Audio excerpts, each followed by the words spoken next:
always for people that love dates, buddy. My dad, 96-year-old grandbob, watching. He goes, boy, tell him the date and the time. It is Friday morning, 8 a.m. Central, 9 Eastern, May 16th of 2025. Got a great show in store today. Brendan out on assignment. Buddy in here producing today. John Talty, senior writer, CBS College Football senior writer, joins us, and got a chance to talk to John Wednesday at the Regions Pro-Am out at Greystone, buddy. And I'm gonna tell you what, he's really, really good. And I told him my thing about writers: make the best guess because they write what they're talking about. They think about it, and it's just such a great privilege to have him on here. I really love the work he's doing. Well, Doug Dean, Frank, he's here. He's ready. So let's bring him in. And Doug Dean and Frank Duffy will be on with us. And let me say this. Actually had a chance to talk to John. Yeah, and John, it's going to be fun. So, John, welcome aboard. I'm still here in Birmingham, going to be getting out over here in Mountain Brook at the Hampton Inn on 280. Shout out to Miss Vivian Glover. What a nice lady. My goodness, man. Her nephew is Trendon Watford. And her godson, Darrell Williams, was a linebacker from Hoover that played for Auburn, started for 3 years. And she is a great lady, folks. Great hotel here. John, I know you got a busy schedule, and Frank Duffy and Doug Dean will be on in a moment. But as the senior writer now, at the ripe old age of in your mid-30s, this is, we had Dennis Dodd on a few weeks ago, but you just can't say enough about the writers. And I love the work that you do covering the big picture of college football. You are out there. You're at every event, working the stories. Saw you out there with Paul Feinbaum Wednesday. Let's get a welcome aboard first, but state of college football as you see it, starts in Birmingham and kind of spread out from there. Yeah, I mean, it's just such a fascinating time right now in college football. And, I was out at the golf tournament. I think the story will be publishing momentarily, or who knows, maybe at some point during the show, talking to Tommy Tuberville about kind of where college sports is at right now, and his involvement in this presidential commission. And so it's kind of somewhat that says it all, that there might be a presidential commission about college sports. That's part we have to write about these kind of things now. Just shows how much things have changed. All the trips from ADs and coaches to DC and all those kind of things. So that's kind of a unique part of the job these days, is having to cover those kind of things. But it's just a period of tremendous change, and it's fun to cover. It's challenging to cover. There's a lot of moving pieces at any time. Take a day off and the world can change, but it makes it fun, and there's something for us to do every day, which gives me and my colleagues quite a bit to do. How big is your team? We've got a mix of people. I mean, I think our core team of kind of reporters is myself, Brandon Marcello, Matt Zenitz, Chris Hummer, Shahan, I think one or two more. So probably like 5, 6, in that stage. And our team is, on the college side, is it's bigger than, of course, on the basketball side. You probably know Gary Parrish, Memphis-based, Matt Norlander. We've got multiple guys that do kind of college basketball stuff as well. So we've got a great team. It's tough to to really do as much as I think our team does, and really proud to work with all those guys. Yeah, and I tell you, again, you do great work. And Doug Dean's here in Birmingham, and I went over to Doug's after the show. We had Terry Bowden on the AU Undercover show we do on this channel yesterday. That was revealing. He is as wound up. Someone said, I've met my match for intensity. He is glib, isn't he? Woo! That was great. Doug, say hello to John Talty. John, good morning. I love your writing. It's not that I don't love you on air also, but there's just I have an appreciation for the great writers, and that includes Buddy Martin. Hey, Buddy. But there's, I don't know, it feels like that what we've gone through culturally, societally, maybe the last 20 years, you're seeing the production line of great writing seems to be lacking.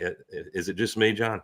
Well, it's very kind of you to say. Well, I think part of it's just what is prioritized and what is, valued, right? And so, if you look at the journalism market these days, like what's sexier? Honestly, it's podcasts like this, it's radio shows, it's it's video, it's not just the writing, which It's the 60-second soundbite.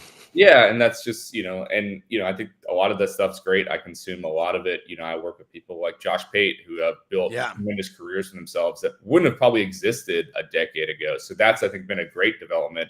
But the flip side is we've seen consolidation, we've seen less writers. I can think back to when I first started covering Alabama more than a decade ago, just from how many people were covering Alabama at that time to what it is now. And it's shrunk considerably, in part just because, newspapers around the state of Alabama don't have an Alabama beat writer anymore. And so sometimes doesn't exist. I mean, there's just all these been developments that I think have kind of hurt the craft. But I love what you said, and we'll get Buddy's opinion on this important subject, which is it's revealing me to be an old guy the way I'm talking about it, and that's fine. But when I write now, when I get past a certain word count, it dawns on me sometimes, okay, I'm writing for a world that no longer exists. You understand what I'm saying? Nobody's going to read past a certain point, or if you want them to, it better be engaging from past paragraph 4. Buddy? Well, I said good morning to John. I followed his career. I watched him grow up on Feinbaum, for crying out loud. And congratulations on terrific ascent of your career. And it's really based on merit. You have earned it. Yeah. He understands how to tell a story. He thoroughly researches the story, and he knows where to go to find the story. Yep. To me, John, it's finding the story is very key, and knowing what buttons to push, and then what to do with how to get the story. Explain to me how you did that, because you've emerged among a lot of young people as a guy who was a wordsmith, a guy who knows reporting, and you do a great job of bringing these stories to light. Otherwise, we might not have. So kind of explain how you do that. Well, it's very kind of you to say. I mean, I think first of it, sometimes it's just about luck, being right place at the right time.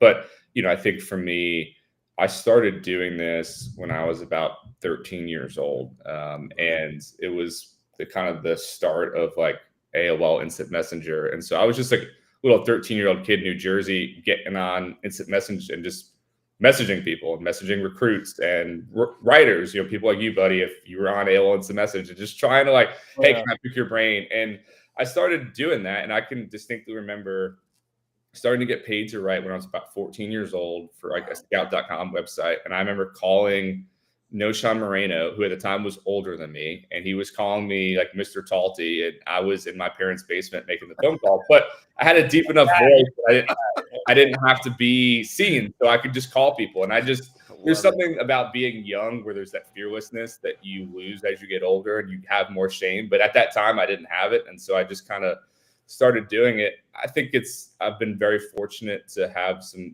good mentors along the way that have helped guide me. Paul has been one of them, helped shape that. But I think what it comes down to, I don't think I'm the smartest person. I'm not the greatest writer. I do think I'm curious, and like anytime I'm at a situation, I'm really curious about it. My friends and others, people who have dated me, sometimes it annoys them. But when I'm at an event, I'm like, how many people are here? Like, how much you think that person who's the performer is getting paid to be here? Like, I'm just always thinking about different things about the how and why, and I just can't really turn that off. And I think that's been helpful for me. I think sometimes you can put 10 people in a room and 9 of the 10 will be like, oh, it's just how it is. And that one person's like, wait, why is it this way? Yeah. And I think that's just kind of how I work. And it's fortunate. I'm going to step out of the way here, let you guys go. And I have one more question. Sure. Growing up in New Jersey, which exit, first of all? 109. Okay. Having spent a little time in New York myself and knowing the Jersey market fairly well, who did you grow up reading? What paper and what writer did you read? Yeah. So my dad worked on Wall Street. And again, this is, newspaper. The internet was starting to happen when I really started. But I basically learned how to read with the sports section. And he would come home every day from work with the New York Post and the Wall Street Journal. And so I'd read a little bit of the business stuff in the Wall Street Journal. And then I just couldn't wait to get to the back page of the New York Post. And so, guys like Mike Vaccaro was a big one for me. Ian O'Connor, people like that when I was younger. which I hate that I'm probably aging them doing that. But, I just enjoyed their work so much. Asbury Park Press was the local paper. They had a great local. Asbury Park. Yeah, I know the sports editor over there. Yeah. Yeah, at that time. I mean, Stephen Edelson, Jerry Carino. I mean, there were just a lot of guys who were just really talented. And so that was super helpful. And then I do think as the internet exploded, it allowed me access to all these writers that, 10 years earlier, I wouldn't have been able to get. And so seeing the start of, a Dan Wetzel, finding a Dennis Dodd, people like that on the internet that I wasn't able to get earlier, they were, hugely impactful to me as kind of a young writer. Yeah. John, Mr. Talty. I'm not calling you Mr. Talty. You still look young. I feel young. Well, what you just said about the sports sections, there used to be a place called the Tobacco Corner Newsroom in Memphis at Poplar and Mendenhall, and they got every paper. And on Sundays, we'd go over there and buy like 10 or 15 of them, and we'd lay them out on the floor. Like when my nephew was in law school, he'd have stuff laid out everywhere in his apartment for 3-day study sessions. And that's what is so important, that you're in the position that you're in. It's like the baton has been handed off to you. Dennis Dodd will still come on shows. I mean, he was on with us about 3 weeks ago, but it's so critical now that you're asking these questions. And like what Buddy, when he mentors me, or Doug, who does the AU dose, it's like having Michelangelo as your art instructor. I mean, there's no bullshitting with these guys. I mean, they don't play around. So, and you talk about when Paul Feinbaum would get people thinking. I mean, we used to in college, when he was writing for the Post-Herald, man, people just couldn't wait to see what he wrote. Your style of writing right now with NIL and the portal, there's a lot of distractions. But like Tony Barnhart and Paul Feinbaum will tell you this, Buddy will tell you, when the games are being played, all that shit goes out the window. It's just, let's play ball. So kind of take us through that journey that we're going to be going through, because we still love the games. And it's such a hard balance, because these issues are obviously so critical to the sport that we care about. So you can't ignore them. But I also do think that fans just get sick of it. I think that I myself, someone who has to write about it, get sick of it at times. I think that I'm kind of sick of the House settlement. I just want it to be done and let's move on to the next thing. And so it's hard to find that balance. I do think you have to kind of read the room a little bit in terms of how do you find a way to make it interesting to the reader, where it feels more real to them. And so, I remember I did a story recently around the time of the NCAA tournament, looking at, kind of the battles happening on campus between who's getting the rev share money, how much is basketball getting, how much is football getting, just trying to find ways to make it a little bit more interesting beyond just here's a court case, because I think that readers' eyes glaze over after a while. But I did a book that came out in August with Armin Katayan, and I think it was Roy Kramer who said it, and I'm sure others have as well, but basically said, like, from Sunday to Friday, there's a lot of garbage happening and it's a mess, but on Saturdays, it's still a beautiful game. And I think there's a lot of truth in that. And I think you got to celebrate the Saturdays. And then I think you have to write about the things that are happening around it and how they threaten the game that, we all care so much about. Yeah. Frank?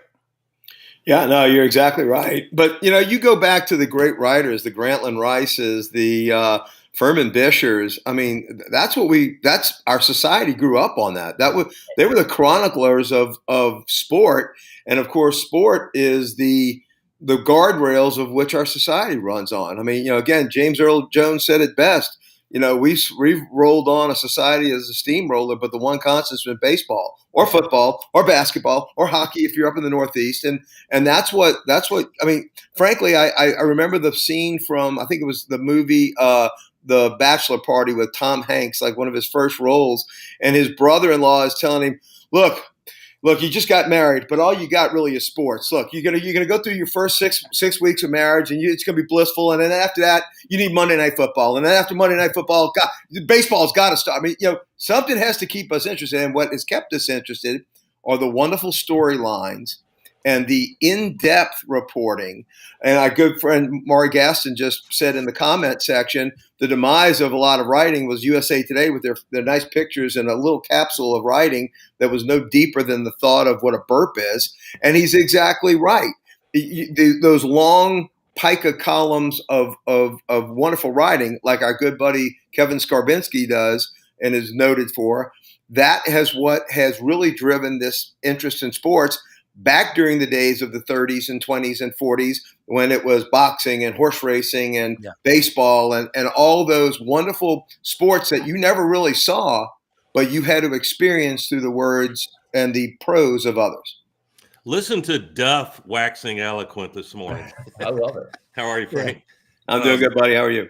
Great. You know, and I was thinking about message boards and John Talty. I won't try to ask you to out yourself if you're an anonymous person on various forums, but I bet you are, because it gives you a pulse of what fans think at different programs. And I'll give y'all an acronym, and I bet every one of you know what it stands for, and it's a commentary on exactly what we're talking about. TL/DR, which means, John, too long, didn't read. Yeah. And so now, if you on these boards, you get your behavior modified. If you try to post something, I don't care if you've researched it, it's thoughtful, you're going to get negatively reinforced, if not, pelted with TLDR. It's too long. If you get past, 40 words, it's TLDR. And I guess Twitter's limitation on max number of characters contributes to it. And to which I say, look, I'm going to have to embrace those of us that are maybe over 40-ish, and we kind of grew up reading. I'll never forget, there's a different experience. I know Buddy and Rob, maybe Duffy can appreciate this. After a big football game on Saturday, years ago, what was I looking forward to on Sunday morning? The article, the breakdown. Well, going to the front yard and picking up that big, thick roll. Yes. Sunday was always bigger because they put all these ads in it. And when you get to the sports section, if your team did well or not, you knew you had read well if your fingertips were black. Yeah. You remember that? Yeah, absolutely. And I'm telling you, maybe it's me just because I'm an older guy. It's a different experience in comprehension and just the experience of a hard copy in your hands. Because if it means something, you can take your scissors and clip that article out and tuck it away somewhere, use it as a bookmark. And now it's great. It's efficient and convenient that we read digitally, but I think something happens differently in the human brain. Something. John, and look, I thought I knew what I knew until Pete Finney told me the next day, I really didn't know. Yeah, John, I want to get into that with you because I only learned by writing it out, and so it's like lifting weights with your brain when you read a great article. What's that happy medium in length versus substance?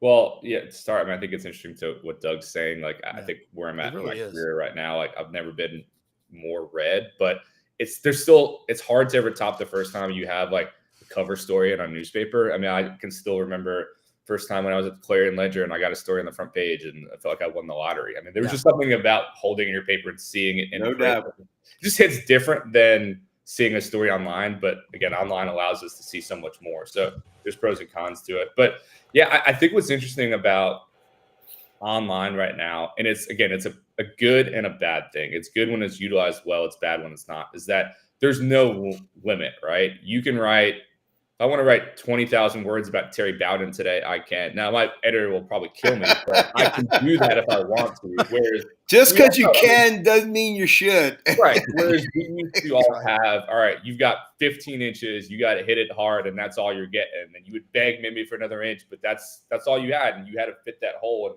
sometimes that was a really good thing because it forced you to really just distill what it meant. Yeah.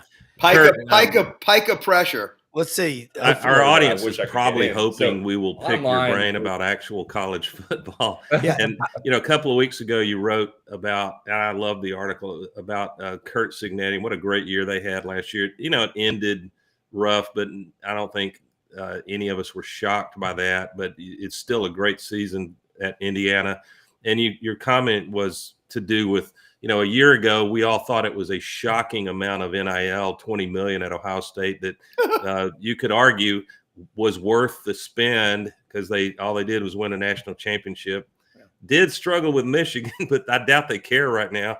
And so Indiana, if they're not careful and they're not alone, is a feeder program for the big money schools. And this year, not to be outdone by Ohio State, the Texas Longhorns, I think the latest is, have they breached 40 million in NIL spend? That's the rumor. Yeah. Does the math work between the House settlement, ESPN, Fox Sports, flowing through the colleges.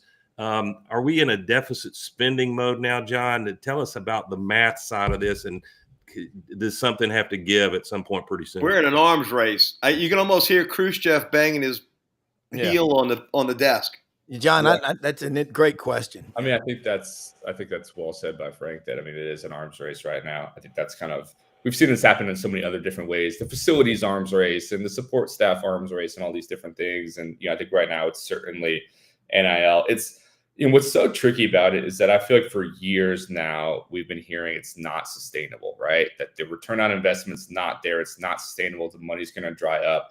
And I've talked to people that are saying it is drying up. But yet then you still see these schools spending kind of outlandish amounts of money. And you think, I don't know, maybe it'll keep going forever. So I think there's a unique moment right now in which, and I've written about this a few times, in which schools are front loading. So they're trying to spend as much of their NIL money that they would typically spend over the course of the entire year in this period before the House settlement goes in. So you're kind of doubling up your potential budget, knowing you're also going to get $13 to $16 million for football. Like an NFL GM on the hot seat. Yeah.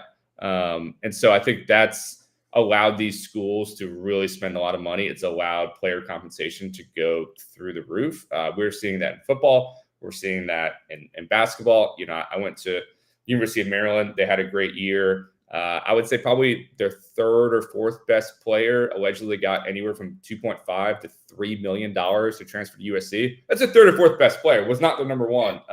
That's crazy to me. That feels unsustainable. But there's just a lot of kind of dumb money flying around right now, where people feel like they have to spend it, and that's leading to these kind of exploding salaries. But I think the big question moving forward is, assuming the House goes through, that the rev share happens, this idea of a fair market deal, whether that's actually can be upheld. And what that means is that any deal beyond $600 will go through a review. Yeah. They'll say whether it's a fair deal or not, and then it's kind of up to the school to determine, whether they go ahead of it or not.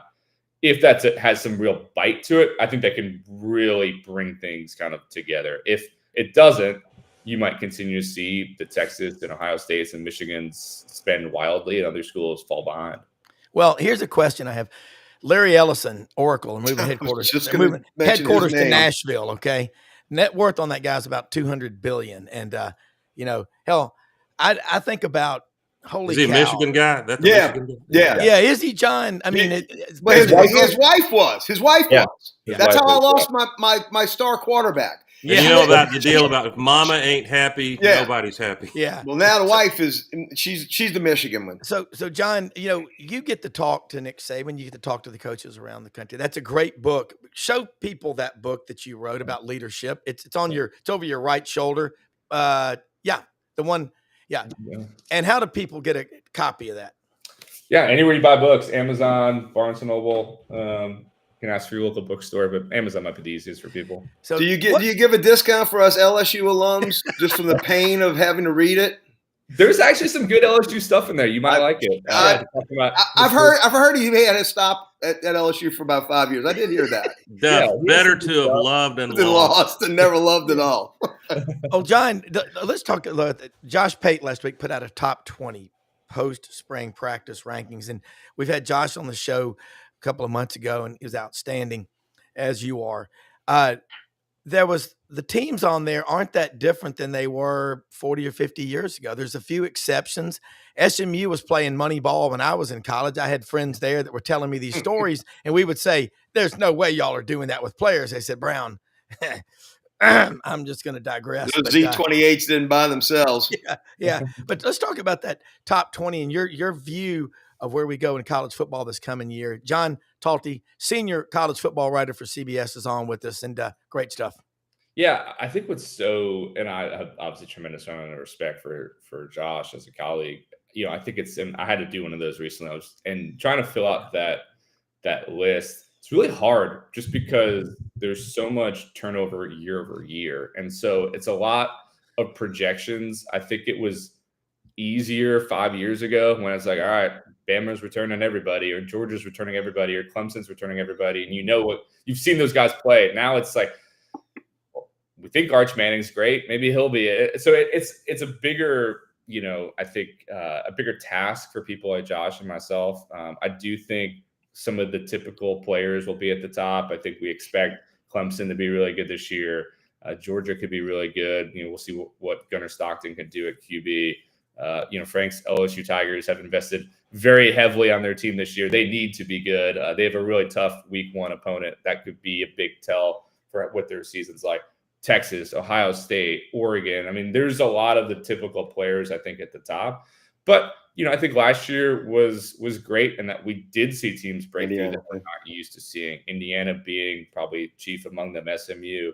I think we're going to see more of that. I do think we're going to see more teams sneak in, more variance as time goes on. Because here's the other thing that you need to remember is that, a school like Indiana, I think I want to get it right. But when I was up in Indiana recently, Kurt Signetti was telling me, I want to say they spent somewhere in the $5 to $6 million range on their NIL last year. And compare that to Ohio State spending 20 plus. Well, now they're going to have a lot more in rev share. So I think you're going to see more teams that have never had money finally have some money that I think can close some of the gaps. And I think that just the parity, I think, again, the top are still at the top, but the parity is stretching out more. And I think we really saw that in the SEC last year. A school like South Carolina is a great example of some of the guys that they are getting. Dylan Stewart, who's terrific, probably would have went to Bama or Georgia or some of those other schools in the past. Yeah. Now they can go to South Carolina and make really good money and really succeed there. And so it just spreads the talent a little thinner for some of those schools that have really amassed a lot in the past. And, Kirby Smart learned that, earlier in the week too, losing Jackson Cantwell to Miami. That's a kid who probably goes to Georgia in the past. So it's gotten a little harder for some of the top dogs to just accumulate all the talent the way Nick Saban did at LSU in the 2000s. What's to me, many things interesting as we head into summer. And by the spring, it blows by and we've got nice weather, but in Birmingham, it's rained a lot. And so you feel cheated, and I hate summer. I just tolerate summer. Who are these people that love summer with 95-degree heat? Not in Alabama. Rob I used to like it in Jersey, not in Alabama. And we will be at Friday night, August 29th in Waco before we know it. Yeah. And that's going to be a ridiculous weekend. And we were talking a couple of weeks ago, John, about if you look at the SEC, the month of September is a brutal gauntlet.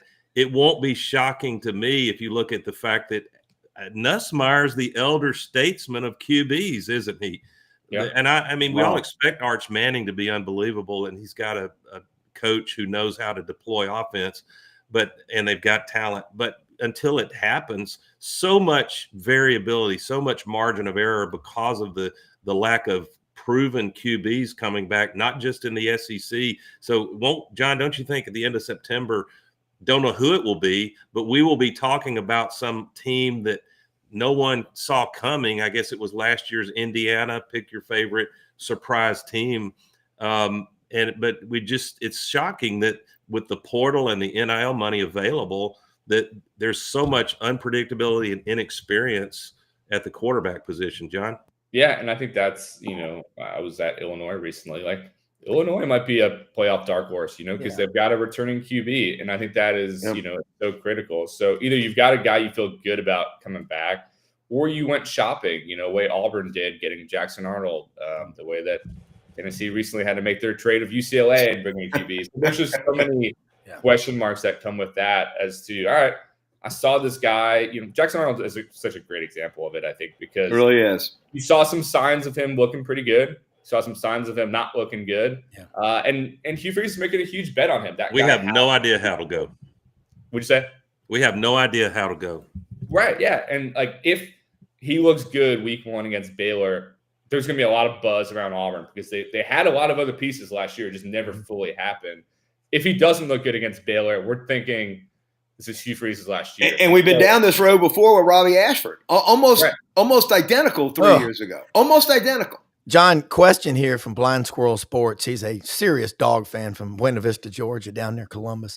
Thought I heard Kirby Smart say this is his least talented team in the trenches. If that's true, can Georgia still be a contender in the SEC and make a playoff? Cry me a river, Kirby. Yeah. 5 stars everywhere. Getting them back in the line. Yeah. John, what about that? I think it's all relative because what Kirby's least talented might be is probably more talented than what Shane Beamer's ever had in his life, So like, it's all relative. And I think that sometimes, to quote the great Teddy Roosevelt, comparison is the thief of joy. I think we compare to the peak of some of these programs, and it's never going to be that way again. And I looked into it all the time. I can remember covering Alabama. There was a time on their defensive line alone, they had Deron Payne, Jonathan Allen, Quinnen Williams. I mean, Dalvin Thompson. I mean, they had probably 6-7 guys that are like starters in the NFL right now. It's never going to happen ever again. There'll never be an ability to amass that much talent on the defensive line ever again in the NIL era. And so Kirby's experienced a lot of that too. The amount of defensive talent they had over the last 5 years has been absurd. It's going to get harder and harder for him to do that. He's still going to get the most probably. Yeah. He just won't be as much as he used to get. So I wonder if how you read it, really. I wonder if what's going on there. And go dogs to blind squirrel. He's coming after me after I said cry me a river, Kirby. You got to spice it up here, blind squirrel. You better open up the hood of your car before you start it. Yeah, and watch out for fire hoses. I think that what Kirby's he's probably trying to motivate his team, if I had to guess, with comments like that in the media. But what he's experienced, Georgia, Alabama, everyone's experiencing is, to me, a predictable dilution of talent when you inject something like NIL and transfer portal and unbridled free agency, for God's sake. It's like the Bear experiencing the drop in all the amount of recruits you could get when they dropped. Georgia's spending plenty of money, but now there may be, if there was a really high salary cap, wink, wink, nod, nod, prior to NIL. But more like 8 or 10 teams had a high salary cap, and it was not transparent. We just knew it probably occurred. Yeah. And I'm not trying to suggest Auburn wasn't involved in the shady games of how you recruit. Absolutely not. But Frank, there is a difference between going 10 miles over the speed limit and going 80 through a school zone, isn't there? That's exactly right. Yeah. The size of the briefcase at the motel in West Jefferson Parish determines how bad the event is, though I'm not admitting to anything. Yes. It was the NASCAR. What does NASCAR say? If you ain't cheating, you ain't competing. No doubt, brother. But now the great Lane Kiffin said 3 years ago, the NCAA has legalized cheating. Yeah. John, that's a great, and you just mentioned, this is what I love about the right. You were just at Illinois. So few people are traveling. They're Zooming. They're doing some kind of, you're going and walking on the turf. Brent Bielema last year, Illinois goes 10-3, and they lost, I think, their best running back. Josh McCarthy's transferred to Georgia, but they were in that game against Michigan, and you know where that running back's from? Enterprise, Alabama. Yeah, he's just going back to Georgia. But kind of talk about the big guy. He didn't like to hurry up, no huddles, but how's he evolving? Did you go out to eat with him? I wish. I'm not putting me to shame, but he's also. I have been out at bars with him before. He's a fun guy. He can have a good time. But Dixon Street. He must have some bullshit because his wife's beautiful. He must have some good bullshit to sling. That's all I know. That's a good game. Yeah. He's doing really well, and I think it's also I think it's a good reminder of. I remember writing about this in my Saban book, like where you are can have so much determination as to the success you have beyond just whether you're a good coach or not. Because I think we thought Brett was a good coach at Wisconsin, doesn't work at Arkansas. Oh, now he's a bad coach. Then he goes to Illinois, which has never been particularly great. It's had little moments here and there, and he's good again. And I think you have to find that right position. LSU really showcased and allowed Nick Saban to become what he became. At Michigan State, if he stayed at Michigan State, he was never going to become that guy, in my opinion. Totally agree. Great point. What he became. So I think it's just meant for the Midwest. He just fits it. I think it'll be interesting when Kirk Ferentz eventually retires, whether Iowa comes calling for Brett, whether he'd be interested in kind of going back home. But he fits. He's a tough-nosed guy. I like what they're building at Illinois. It's been, again, one of those schools that we always talk about, kind of a sleeping giant. It's never really woken up, but it finally is. And, Luke Altmaier, kind of a guy who a little forgotten at Ole Miss, never really happened, but was really good at Illinois. And he was a guy, and I talked to Luke about this. I mean, there were a lot of schools that were after Luke this past year, including recently Tennessee, but he wanted to stay because he believes in Brett, and he believes they have a real chance to make a run this year. So, again, maybe it's not Indiana, maybe it's in Illinois this year, maybe it's someone else, but I think that there's going to be some of those teams that kind of all comes together under the right QB, and you make a run, and then maybe you slip down for a year or two, and you try to ramp back up. I think we might see more teams kind of doing that stuff. Hey, Rob, one second. I have to just write a note for Dr. Schwartzbach.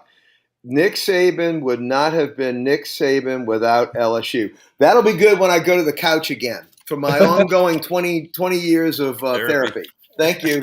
Appreciate it, John. The PTSD is real, Frank. Yeah, it is. John, real. Rob and I got to interview Terry Bowden last night, and I got to say, it dramatically I had high expectations how fun it would be, and it wildly exceeded my expectations. Yeah. One of the things he commented on, which our audience and everyone in earshot will love this, because it refers to the great Bobby Bowden, and an important fact, I think a data point we should all look at going into this season is the head coaches. Hugh Freeze is one of them. Head coaches that like to call their own plays. And Bowden talked about his dad taught him, and Bobby Bowden himself went through this, good and bad, that if you're going to call your own plays, you better be about 2 years ahead of the curve when the game of offense is shifting and changing. We saw it. Coach Saban was brilliant at making a shift. And of course, he had to go hire offensive guys, but he knew when it was you could no longer just ground the ball and play action. Yeah. You had to be able to win games 48-41. And he went and got Kiffin. He got Sarkisian. So I'm a question for me and for any Auburn fan, any observer of football, is Hugh Freeze. Is his system, was it a one-trick pony at Ole Miss primarily? He did some good things at Liberty. And I think this year he's got enough talent, God knows, that wide receiver room. But he's one among many coaches that love to call their own plays, that we can ask the question this year. If it's going well, then he adapted. If it's not going well, then the question is, should he have gone out and hired an OC that's more in tune with how RPOs and this new offensive system works this year? Your thoughts, John? Yeah, it's a great question. And I can remember, Doug, you lived through it, the kind of the yo-yoing with Gus Malzahn of giving up the play call, taking it back. I think he couldn't really help himself. And, I think it's so hard. I'm not a football genius here, but for whatever reason, it seems much harder on the offensive side than the defensive side to kind of keep evolving, because we've seen guys, and I think Hugh Freeze and Gus Malzahn are good examples of this, where they clearly were ahead of the curve. They found a way to be innovative, and then it felt like everybody kind of caught up, and they couldn't find that next gear to shift into something else. And I think a guy like Nick Saban defensively has shifted a couple times, more so maybe than the offensive guys have.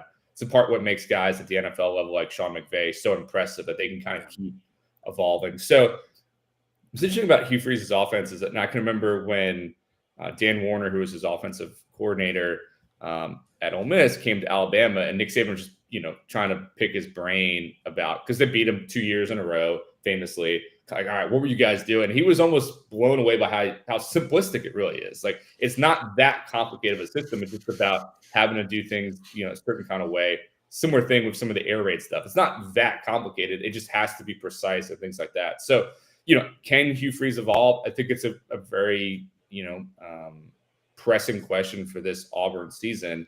I also think you put more pressure on yourself, good and bad, when you're an offensive-minded coach, you're known for developing quarterbacks, and you're play calling. If your offense looks bad, that's how you get fired. And I think we saw it with Freeze, played some role in Harsin. With Malzahn, played some role in Harsin. There are other issues there too, obviously. But I think that if the offense looks great this year, he deserves a lot of credit. If it doesn't look good, he's probably getting fired, just because of him taking that ownership of that all, and people feeling like the offense hasn't lived up to expectations this and you can't hide it on the offensive side, because you're dictating what happens. On the defensive side, if you're behind the times, well, it's kind of hidden because you're having to react to what the offense is doing. But what an offensive guy's doing. He's the one that's trotting out the plays. And if it ain't working, I agree with you, John. The offensive guy is going to get either more credit or more blame based upon what his approach to offense is than the defense guy. I mean, they can languish a little bit more in obscurity and buy a little bit more time. And when it's working really well, like Sarkisian's a great example of this. Like, he's going to come out with an incredible game script and it's going to look great. And then you can just see him over the course of a game kind of just pulling the strings of, all right, I'm going to do this to set up this for later. And like, it all starts coming together. At least last year, I didn't see that from Hugh Freeze in that offense. So we'll see whether he can do more of it. Again, I think you have to bet on yourself, and that's what I think he's doing. Kirby does a good job of that too. Kirby does a great job of that.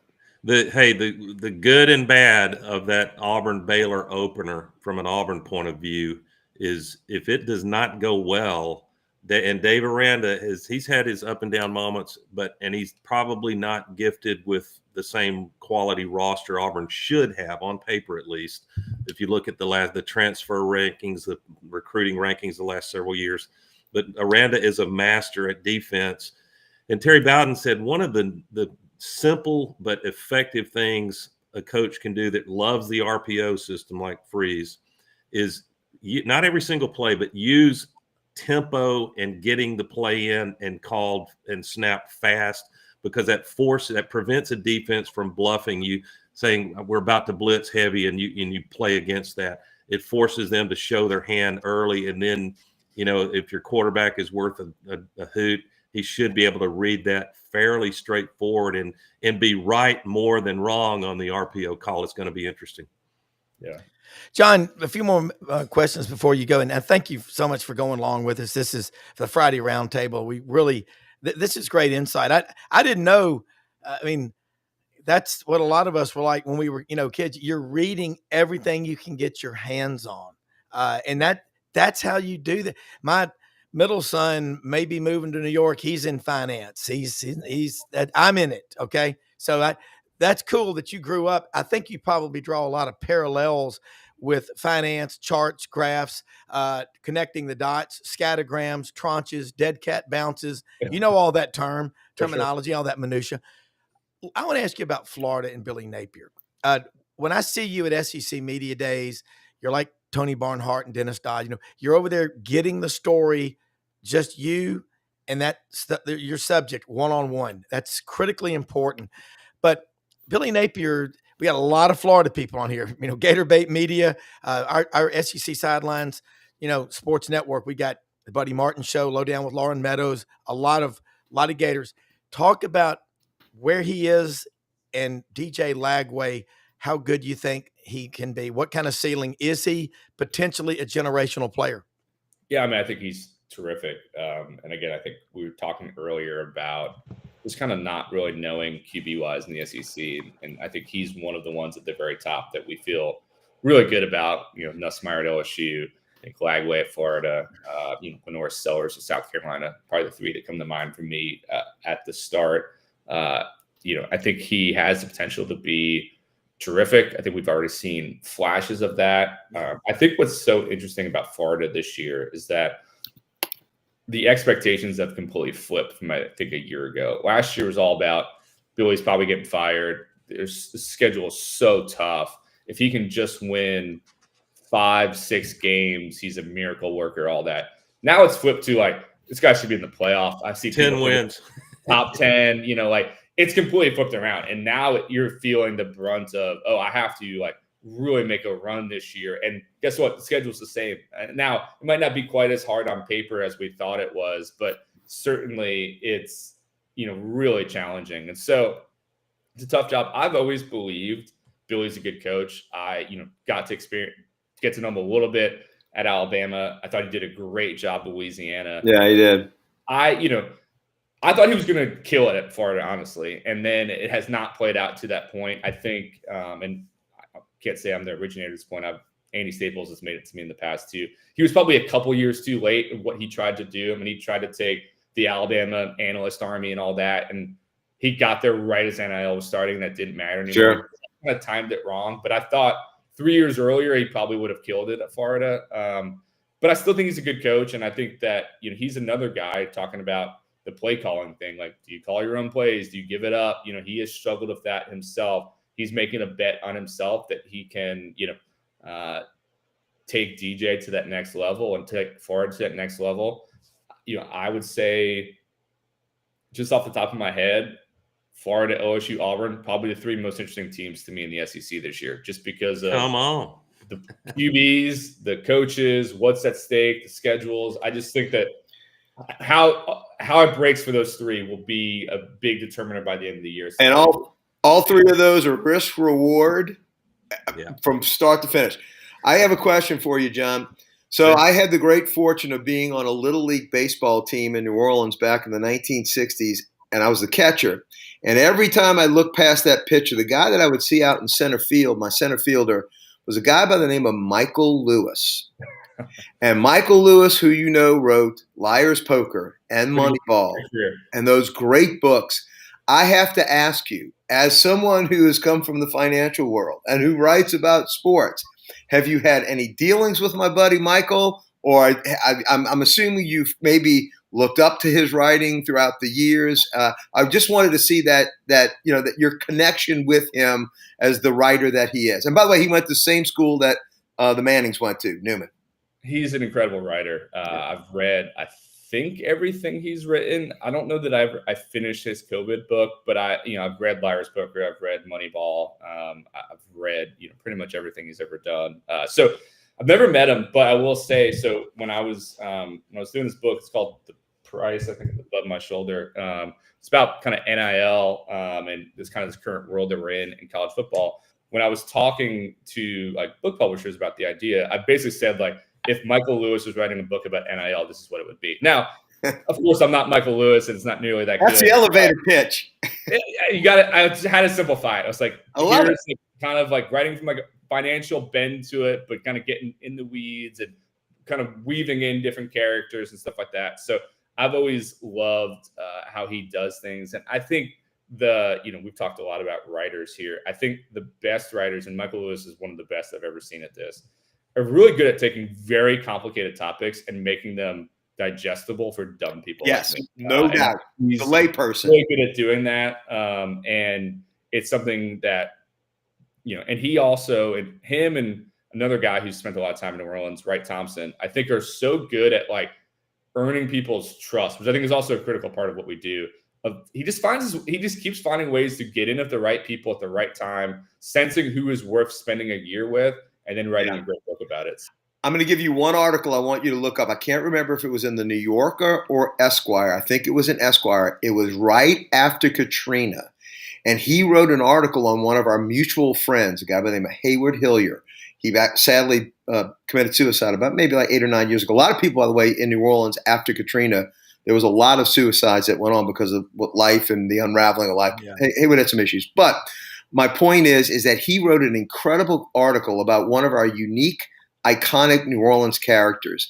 And it is a fabulous article. So it's not something you've probably ever seen, but if you can Google it, again, Michael Lewis's article about Katrina and about Hayward's exploits while all hell was breaking loose and there was the patrols out and everything in uptown New Orleans.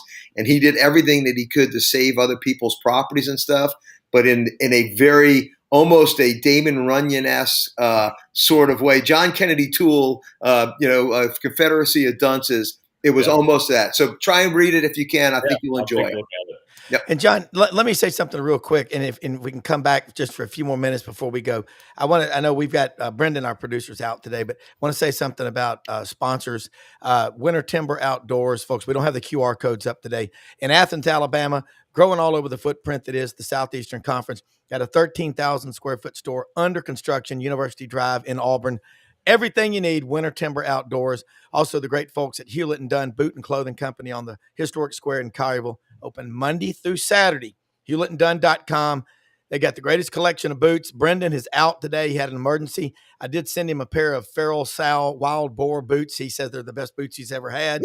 And also Landers Ford. Landers Ford is opened. We'll bring in Brad here. I know Brad wants to ask you a question. He's our sponsor, the general manager, John, at Landers Ford. He wanted to talk to you real quick. Landers Ford is open every day except Sunday, 7 a.m., 7 p.m. And let's bring in Brad because Brad's a Memphis and an Alabama guy, but he's a connoisseur of college football. And they also, Landers is the title sponsor of the Touchdown Club of Memphis. This would be a hell of a speaker for us, Brad. I'm just telling you. But John Talty, senior writer for CBS College Football, Brad Bellamy, general manager, Landers Ford in Memphis, Collierville. Hey, good morning, guys. Morning, buddy. John, nice to meet you. Doug and Frank, good to see you guys as always. Frank, any hot takes for this weekend's race? You got to give it to journalism. I think he's going to come back and win this next one. If he doesn't get pinched on that break, he wins the Derby.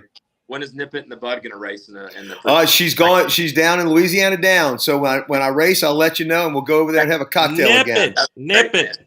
Yeah. So, hey, Rob, real quick. We're starting our Memorial Day savings program this weekend.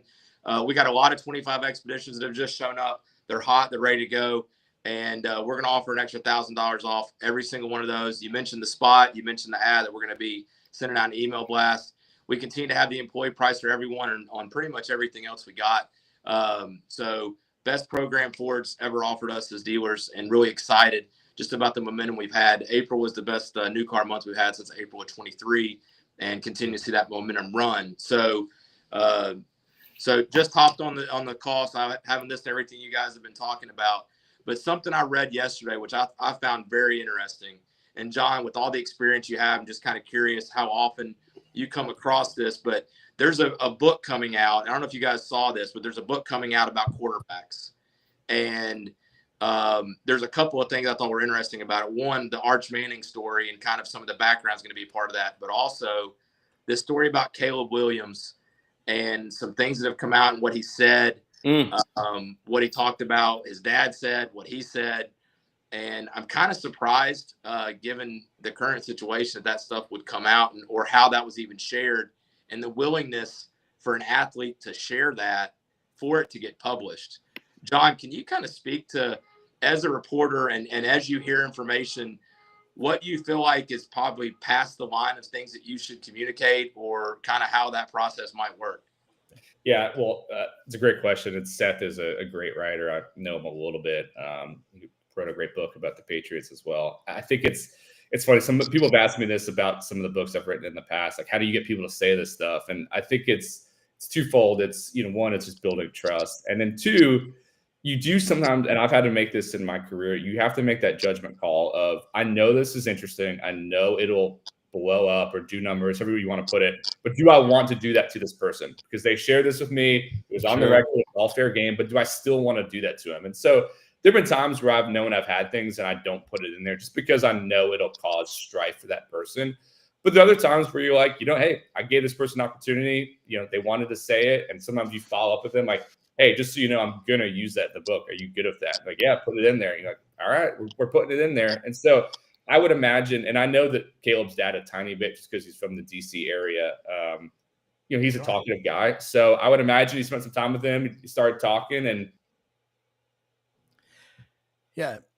Frozen in time there. John, come back to it. It ends up happening, and this has happened to me too.